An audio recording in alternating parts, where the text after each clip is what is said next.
Got a Q&A with a bunch of questions, and I'm going to be going through all of them live here on YouTube. So first question, have you ever fell trap to a fitness scam? During COVID, I was actually approached by a scammer, digitally of course. It was through a text, and I literally just lost my father through COVID, so I had a soft spot. And I had this one person, he reached out to me, he was like, hey listen, I have 3 kids, I want them to actually train with you 3 times a week, yada yada yada, blah blah blah. Okay, no problem. I was like, hey, what are their goals? They gave me their age, they gave me all their information. I'm like, okay, cool. It's gonna be XYZ price. He sends me it, I know, don't judge me, but he sends me the payment through check, mails it to me. I end up cashing it into my bank account. I confirmed that day with my bank account. They said, yes, it's been processed, is good. I checked the next day, process has been good. The 3rd day, process has been good. For some reason on the 4th day, the day before we were actually supposed to start training, I had a bad feeling. He starts asking me, hey man, listen, I just got a family emergency, yada yada yada, can I get a refund? And I need that money ASAP. Can you Venmo me back? I'm like, oh Jesus. They're like, please, it's COVID, yada yada. And again, I had a soft spot for COVID because of my dad. He passed away. So I was like, oh, you know what? I sent him cash, but I sent him a portion of it. And I'm like, oh man, I don't know if I should do this. And thank God I had a cap on how much I could send him. So I called the bank and the check bounced, and I lost a few $1,000s during COVID. You live, you learn. What are the best 3 exercises to build your glutes? First off is hip thrust. Second off is squats. And third, you know what? I will take out the squats. As a booty doctor for more than 13 years and as a personal trainer for more than 14 years, hip thrust has been essential. I would like to say clamshells. I'm sorry, they're so underrated. Banded clamshells are second, and third, I need lunges. Lunges will build your glutes. My version of lunges. What are the important supplements for women to lose weight and build a booty? That's a great question. I believe the best supplement to lose weight and build a booty would just be, based on my experience, most of my women, they have businesses, they're working more than 12 hours a day, and they usually, the main issue is they can't squeeze in enough calories throughout the day. So my go-to supplement is a mass gainer. A mass gainer, why? Because it has a lot of protein, it has a lot of calories, it has carbs. Some may say that, oh, it has a lot of shitty calories. Listen, a mass gainer is a mass gainer. It's gonna build you some glutes, it's gonna get you thicker, and I've had literally more than 75% of my women who want to build glutes, who were like this, see results, they were satisfied, and they brought me so many clients after that as well.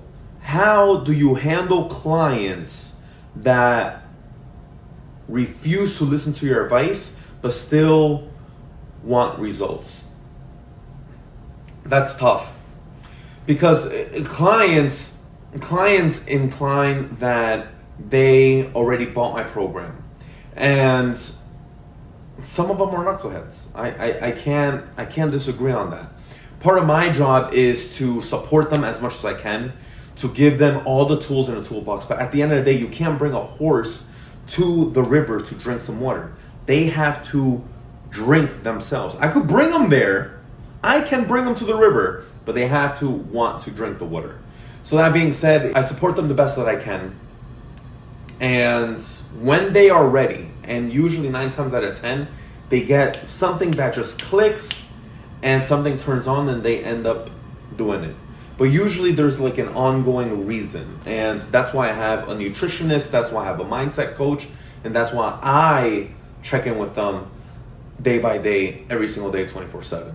Because either I can't get through to them and I can't find the problem, my nutritionist would, or my mindset coach would, and we have all aspects of support: nutrition, physical, and mind. What piece of advice works for motivation but sounds hard? That's a good one. I mean, the first thing that came up to my head was consistency. No, you know what? Discipline. People hear discipline and they think it's hard. And discipline is hard. And I would actually say discipline works better than motivation, because motivation is a mood. Motivation will come and go, but discipline, regardless, you will show up morning or night to see results. If you're a mother or you're a father, you're disciplined to be the best mother or father that you can be, even if you don't feel like it. That is discipline right there. You should do that for yourself, for your body, so that you can become the best version of yourself. What is one thing that influencers get completely wrong about fitness? I would say these low calorie, high protein, no sugar protein snacks. And I was one of these advocates that would be like, listen, low calories is good, just make sure it's low calories, high protein, high protein, high protein. Now I'm realizing with more of the research that I do and more of the seminars that I attend, is these processed sugars will do actually more harm than consuming more natural sugars in your body. They, like, their intention is there, but it's not the best. And I could go into a rabbit hole about insulin and spikes and all that stuff, but it is so bad for you. Another thing would probably be, what is one thing that influencers get completely wrong about fitness? I'll give you a physical. There's a lot of female influencers out there on Instagram where they have a BBL, they have a tummy tuck, and they will sell booty programs left and right. And women are easily manipulated by visually scrolling through Instagram and TikTok. And they will obsess about the shape. And I'm telling you this because these were my clients before they joined my program. And they would be like, I want this body. And I'm like, listen, Patty, Rebecca, Jennifer, this is a lie. She had work done. It's fake. You can't get this naturally. What should a beginner invest more into? Whether it's a diet plan, or whether it's a training program, whether it's supplements, whether it's gym equipment, I would say a personal trainer. But if it had to be low budget, I would say an online coach. An online coach that gives you proper tutorials, proper instructions on how to do exercises, some support, some accountability weekly, not monthly, but weekly, would get you to the goal faster than just winging it, doing it by yourself, and going on YouTube University and just trying to learn it yourself. That's what I'd suggest. Have you ever given bad advice that you later regretted? If so, what was it? God damn, these are fucking good ass questions. Have you ever given bad advice that I've later regretted? I would say, I made a video about this earlier. I've supported low calorie, high protein, zero sugar protein snacks. And I would even recommend it to my clients, and I would give it to my clients. I would eat it myself. And after the research I've done for sugar, for processed sugar specifically, they are so bad for you. And just to dive into the loophole just a little bit, all these artificial sugars will trick your mind that it is about to consume sugar, that it will, but it doesn't, essentially, because it's artificial, and your mind will start releasing insulin into your body. And that is where the chemical imbalances and the hormonal imbalances end up coming into your body. And that is why more people are type 2 diabetic. That is why obesity rates are all the way up. And that is why people are having hormonal issues. Simple as that. And I regret it. And now I'm supporting everything against this. Who are the hardest clients to train? I would say the people who are not coachable, but I feel like that's just too easy of an answer. I would say people who already have bad habits and who have tried to lose the weight by themselves, and even though they joined my program, even though they seeked help, they still feel like they know a lot, or more than me rather, and they will tell me, hey, I've tried this has worked, is this good? And then I'm like, and I'll educate them, I'll acknowledge their topic, I'll educate them, and I'll say, this would not be the best option. When you tried this in the past, you're going to be stuck in a hamster wheel. They're like, oh, okay. And then they'll still do it anyway. But at the end of the day is, they need to learn. And it would just be uncoachable clients. It would be uncoachable clients. Some clients, they're too far from saving. Do you think the fitness industry is being hurt or helped by the social media platforms? I believe that it is hurting. Especially nowadays where everything is just clickbait, is 30 seconds, 10 seconds, 45 seconds. Even though there's some influencers that are educated and they will teach things within 15, 20, 30 seconds. And unfortunately, sometimes I'm one of them, I'll admit. There's only so much you can teach within 30 seconds about a conventional sumo deadlift that it comes with trial and error, and there's no way you can explain the semantics of, or the details rather, of a specific complex functional exercise within 20 or 30 seconds. That, and obviously, the fake BBLs out there that are selling booty programs. Have I ever felt like quitting as a personal trainer? Why or why not? I've had thoughts about quitting personal training in the past. In the span of 14 years, there's been a lot of highs and a lot of lows.